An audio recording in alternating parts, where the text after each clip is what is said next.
so excited to have the fabulously talented Louisa Hollingsworth in the house. Whoop, whoop, for the business spotlight. I cannot wait for you to discover your business bee, who is an amazingly talented virtual assistant and productivity coach. Today, I'm going to put her business under the spotlight because my mission is for you to see that no matter what stage of business that you're at, you can grow, you can succeed. If you've got a side hustle right now and you're like, I don't know whether I can do this, I want you to watch the business spotlight. There isn't a solopreneur or small business that you won't be like, wow, gosh, that is different, you know? And virtual assistant and productivity coach, I am so excited to hear about that because I feel they go hand in hand. So welcome, Louisa. Thank you for having me. I'm excited to be here. Oh, my pleasure, treasure, my pleasure. So let's get into it. Tell me, like, so I just know, having done this for a while, that most people who I talk to, like, this isn't their first rodeo. Like, they got a backstory. They've Oh, got a yeah. backstory. What is yours? Why did you start your business? So I'm going to try and give you the shortest version of this humanly possible because there is a very long version. But just for context and background, I used to be a church minister and I grew up knowing that's what I wanted to do. And I met my husband. We were going to do that together. And we did for a number of years until we decided our family circumstances changed. There were things with our family, with our kids, and we knew this wasn't forever. So we decided to leave that, which, just again for context, is not a case of just switching jobs. We had to leave our house. We had no house, no car. Everything came with the job. It was vocational. And so we upped and left, moved back home in North Wales. And I found myself a part-time admin job because at this point, I felt like we were starting our lives and our careers over. We'd invested so many years into this. And so I found the one job that fitted around the school run because they were hard to come by, a physical job that you could go to. I had that for a number of months until I unexpectedly lost it due to cuts. And then the pandemic hit. I was like, well, now I can't go to work. I physically can't go to work. I had two very young children at home, one of whom needed a lot of attention from me. So I was like, what can I do? And so I started a blog, and it was never meant to be anything more than just a little blog to keep me occupied, to keep me sane in that time when I was at home. And I started my blog. It was toddler and preschool activities. I'm quite a crafty person, quite inventive with stuff. And so I did that for a year to see out the pandemic, basically. And it grew because it just so happened at that time that everybody was looking for things for little kids to do at home. And so it kind of exploded. I grew an email list. I learned how to use Pinterest. I built my own website. I was selling some digital products. And I was like, wow, where did this come from? And I don't know when the point was, but there was a point at some point where I was like, people will pay me to do the things that I've learned how to do now. And so I took a short VA course and just thought, I'll see where this goes. I've got nothing to lose at this point. I was still kind of half looking for jobs. And then I got my first few clients, and I owe everything to them. I say this all the time. If they've not given me a chance, because I had no experience specifically as a virtual assistant, but they took a chance on me and they let me grow. And it snowballed. It honestly snowballed from there. You get one client and they say, "Oh, Louisa can help you do this." And they would ask me, "Can you do this?" And I go, "Yeah, I can." And it grew from there.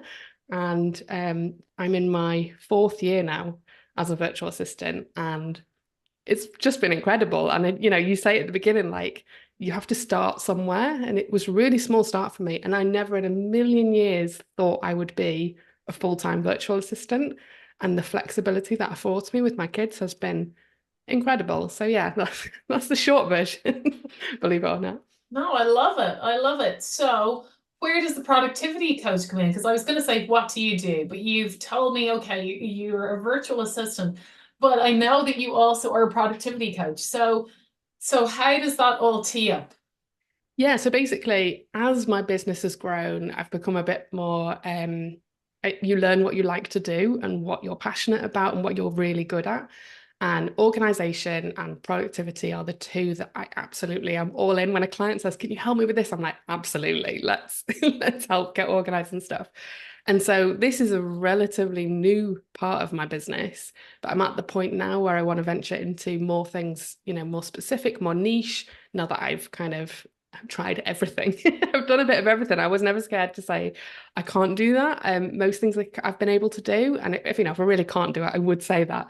But yeah, I just experimented, and so I'm very keen now to help business owners like myself to learn how they can have that flexibility because businesses can sometimes grow out of control. And I see this with my own clients as a virtual assistant.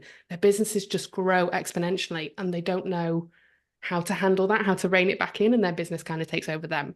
So I'd love to help business owners rein that back in so they can carry on doing what they love, but still have a life, basically.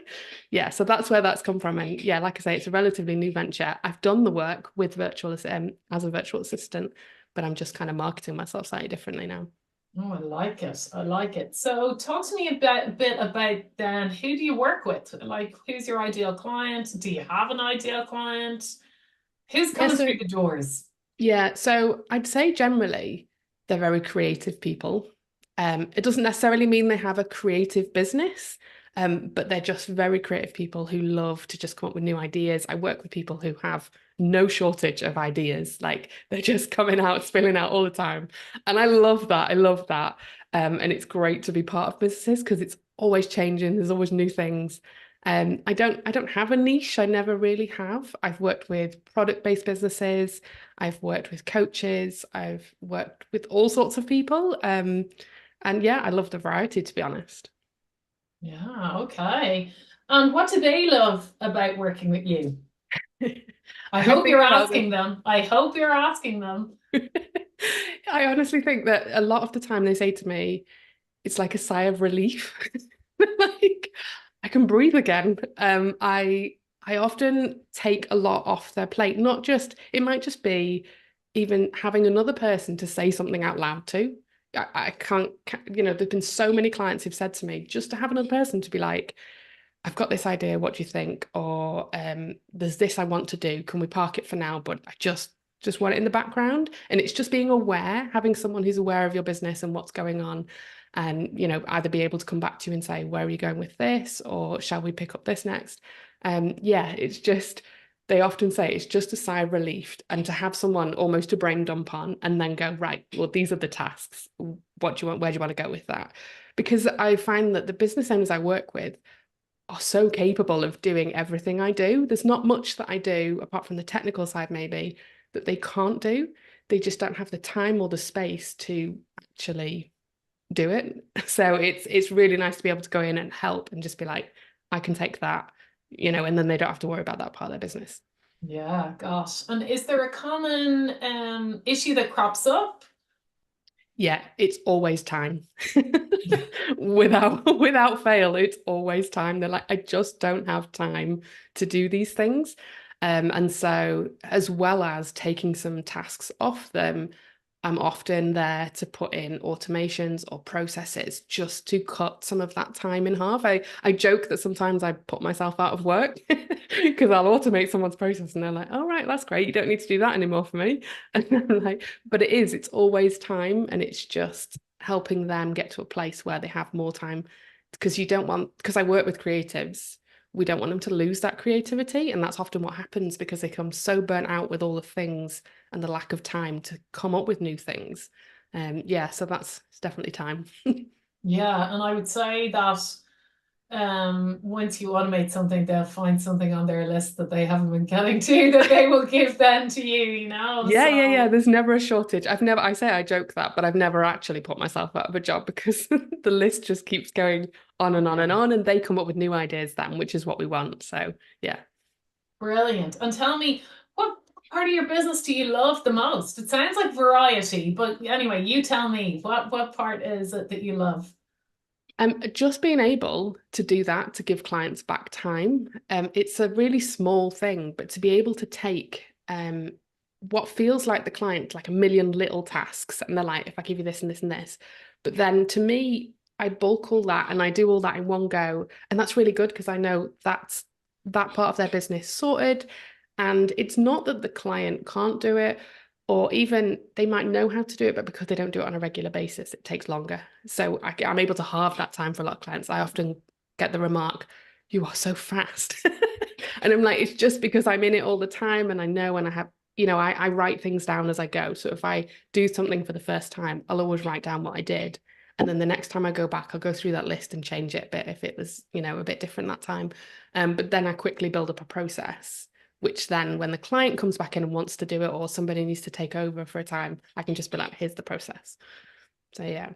Yeah, and I'd say is that what's leading you towards adding the service of productivity coach into your business? Because yeah, processes, it's the thing that certainly from speaking from my own personal point of view, that you just don't get time when you're in the like start and grow phase of your business because you're so busy doing it. So yeah, like do you really enjoy creating processes for people? Absolutely, yeah, creating processes. And from my own business, I know there was a time when I had nearly 20 clients at one time, and managing that, I had to be on it because when you've got 18 clients who are coming to you for work, and they were all smaller clients to have 18 clients, having a process where I could be like, right, you're going to be on this day, I'm going to do this task, or I'm going to batch all this social media, or, all those kind of things. I love that aspect of it. And that's why I'm keen to kind of share that, because I know a lot of virtual assistants like myself who sometimes really struggle when they take on a lot more clients. Business in a business sense, it makes sense to have more smaller clients because then when one, there's always a transition period, and when clients come and go, but it's harder to manage. It is a lot harder to manage. Yeah, and quite often, like, so I speak from my back in my agency days. Hi, clients, my agency clients. Smaller clients, God bless them, they're still important, and so they're spending less, but they don't necessarily take up less time.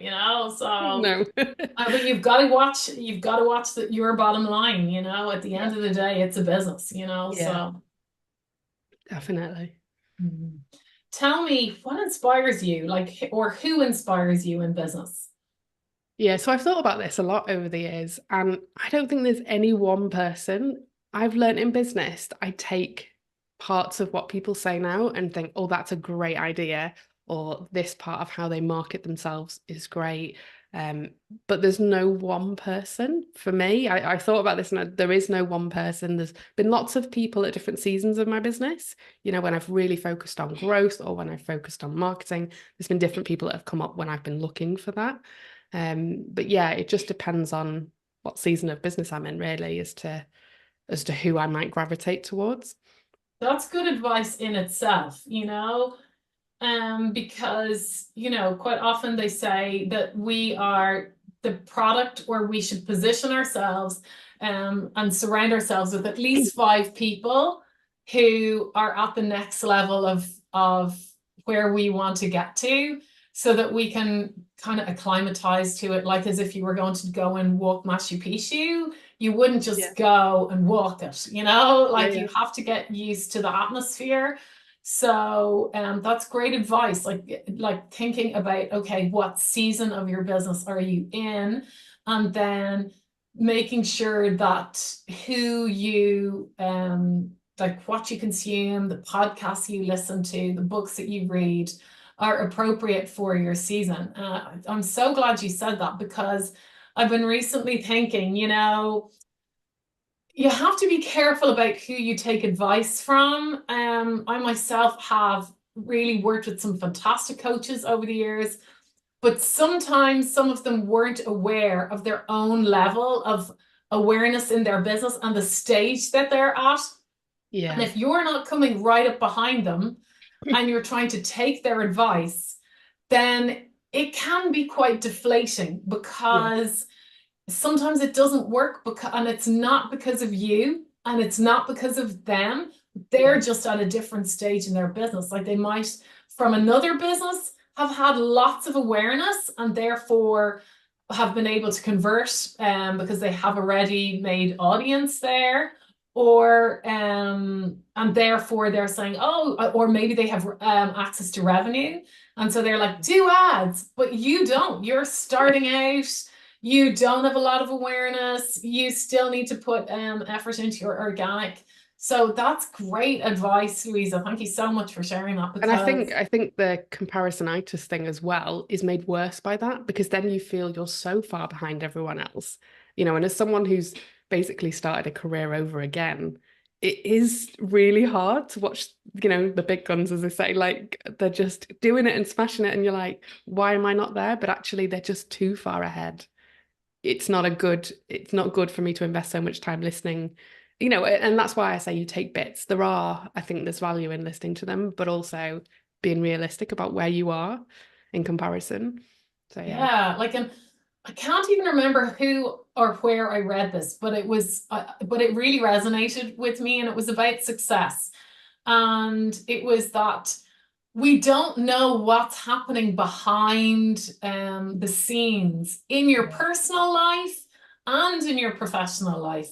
We don't know what schooling you received, what education you received, what nourishment you received, what like exercise you were doing as a kid, like all these things. People just don't understand that all of that Yeah. contributes to the pace that you go at and also your personality. So like personally, I love trying new things, Yeah. but the negative side of that is that every time you start trying something new, there's a learning curve, Yeah. So yeah, fascinating. But yeah, so I love that. Watch out for the season of your business and make sure that you are surrounding yourself and consuming information from people who are, yeah, I think just one step ahead of you Yeah. is a good thing. Or speak speak to that, because quite often even people that I follow,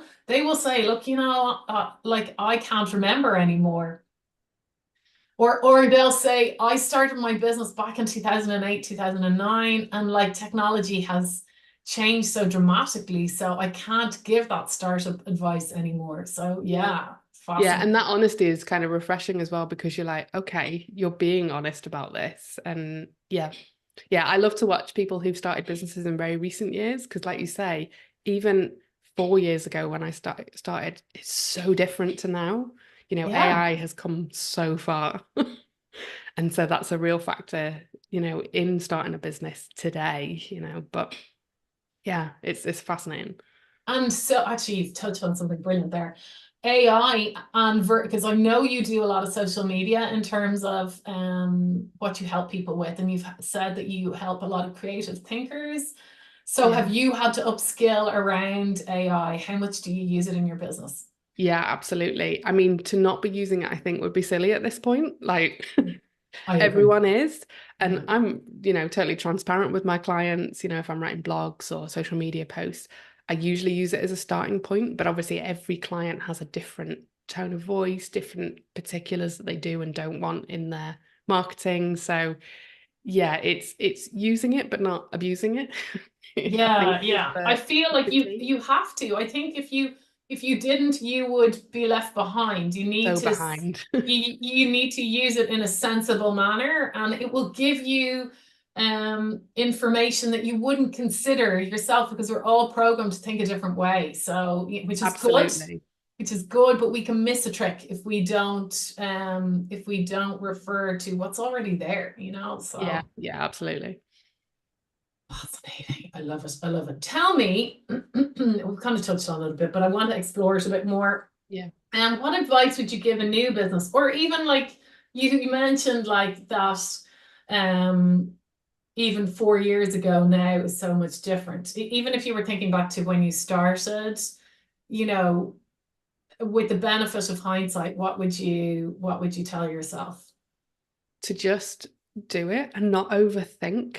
I remember in the beginning, and it's funny because that's the thing that sometimes frustrates me with newer clients. I'm like, you don't need to stress about this. It really doesn't matter in the grand scheme of, getting my logo exactly perfect. And my it's funny, my LinkedIn headline has changed so many times. And I tell people it's going to evolve and they don't believe me. I'm like, well, it doesn't have to be perfect from the get-go. And I think that's one of the biggest things in starting a new venture, even as I'm talking about productivity coaching, it's almost a bit experimental. I don't know where it's going to go exactly, but I'm happy now and a lot more confident to just go, let's go. Let's try it. Let's put it out there and see what happens, see what works. And I think that's what I've learned through the 4 years is just sometimes you have to experiment. Know what, if you have one set thing in your mind and that's all you're going to go for, and then it fails, you haven't got anywhere. Whereas if you just try and if it fails, try something else. Yeah, definitely. Yeah, great advice. You're right. Done is better than perfect in my view. Now, I have a bit of a habit to fly the plane without the wing, like as I'm building it. Um, so I think being aware of your personality type and where that works and where that doesn't work Yeah. is good to keep in mind. And as I've worked as a solopreneur and moved away from consultancy, Yeah. that's what I've realized because I'm great at as a consultant telling people what they need to do. I've done that for over 25 years. But when it comes to running your own business, you have to be way more aware of what's inside you Yeah. and the pros and cons of your natural talent, really, don't you? Yeah. And I think that comes back around though to surrounding yourself with people who are either end. So I have people who I follow who are both ends of the spectrum, people who will just run with any idea and try anything. Whereas I'm probably a little more cautious and will think through and, you know, um, wouldn't necessarily build as I go, although I am doing that in this moment, which is different for me and a bit scary, but I'm just like, let's go for it. Let's and there's people like you who inspire me to be like that because I'm like, I would be so far the other way. I would be like, no, no, no, we need to build out every detail. We need to have it all figured out. And then, I think you would be far more willing to be, let's just go for it. Let's just build as we go. And that Yeah. does inspire me because and it's about surrounding yourself with people who are different, who will expand your thinking, expand your way of working. Yeah, so Good for you because what I've learned is what I've learned is when I look back at courses I did before, what I share now is so much richer. But where I've gained that experience is from being in other programs and seeing, yeah, wow, this and up leveling and going, wow, what this person delivers. Gosh, they give an audio and they give a video and they give a written resource. Wow, and then what they give is so rich, and it's like yeah, wow, like, and they have this, that, and the other. So you do like, so you will evolve. Like your productivity coaching, you'll be like, oh wow, yeah, I'm going to add this part on, or oh, actually, that didn't work. So, and the yeah, beauty of sometimes like flying by the seat of your pants a little bit yeah. is that your customers can tell you what they want. And if you waited until it was perfect, it mightn't be what they want. No, no, So, and exactly. then you wouldn't have a market. Yeah, So I yeah, think you're absolutely. right, though, Louisa. Having that balance is great. So fair play to you. Tell me, what is the best advice? And I get where you're coming from in terms of seasons of your business. My Yeah. question was going to be, what's the best advice you received so far? So it doesn't matter when, but is there something that stands out? Yeah, so I think it's James Clear that says like 1% is better than nothing. And so often, especially when you're starting new things, new businesses, new ventures, it's really overwhelming. And I'm like, I don't know where to start. And then I just don't do anything. I'm like, no, it's too much.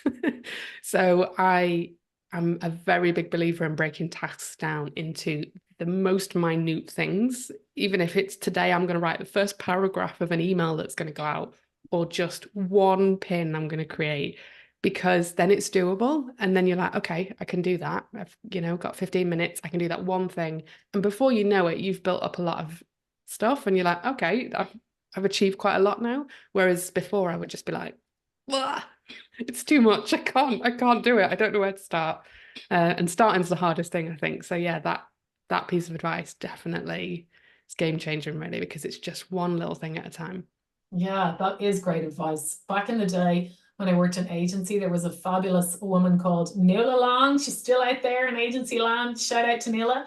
And we used to have huge clients that we worked on, sometimes together, sometimes not. But we were in the same kind of big kind of agency group.